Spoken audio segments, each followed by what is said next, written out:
Hi, hello, welcome back. And if you're new here, my name is Alyssa.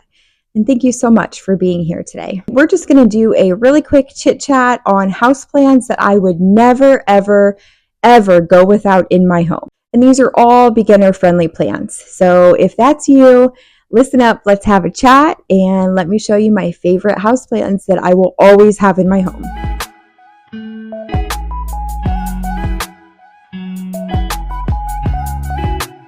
The first one is a snake plant. I have multiple different ones of these, multiple different varieties and variegations, but these are such great beginner-friendly plants. They do not need a lot of light. In fact, they could be in a very dark place if they needed to and still survive. They also are really awesome air purifiers, and they're super, super healthy to detoxify your home. They are like a no-fuss plant. You can let them completely dry out in between waterings. They are so resilient. Just look at her. Isn't she gorgeous? Another plant that I will always have in my home, and I have tons, is the spider plant, which you can see right here. Spider plants are so gorgeous. They grow big and beautiful and luscious. They shoot out tons of little flowers that are like little dainty white flowers, and they are so gorgeous. They're also super easy to propagate, so you can just cut off those little flower buds, put them directly in water, and they'll propagate roots really easily for you. These do want to be in a sunny location, but they're not super picky. They also don't want to go too long in between waterings, but they can take a little bit of drought. If you want a little bit more information, you can go ahead and check on this video right here that talks more in depth about these types of plants. Okay, the next plant that I will never not have in my home ever is a pothos. There are so many different varieties and variegations of pothos. This one here is a golden pothos. And so you can see that it has the white and the dark green. I love this plant so much. Pothos aren't very picky with lighting. If you want them to have more variegation on them, they do need more sun then, so more of a direct type of lighting. However, they can be in a pretty unlit area, I guess you could say. They don't have to be right in front of a window or something like that to thrive. Another thing that I really love about pothos is that you have a couple different options with how they grow.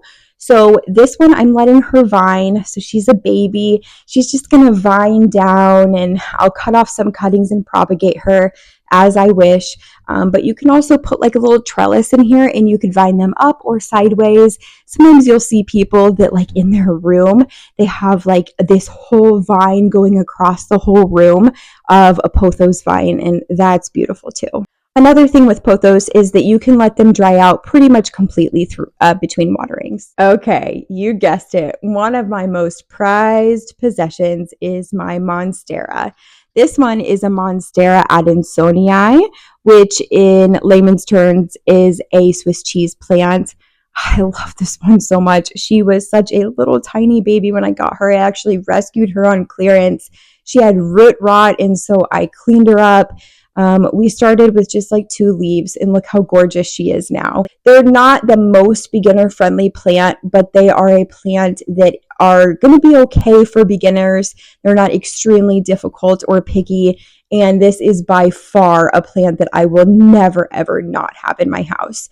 I also have a Monstera deliciosa that I don't have in this video today, but I basically now want every single variety of Monstera that I can get my hands on. Now, Monsteras are going to want some light, so they are going to want to be in front of a window, and I have mine in front of a window. However, they could get sunspots if you have direct sunlight going right onto their leaves. So you do want to kind of find like that sweet spot there with their lighting.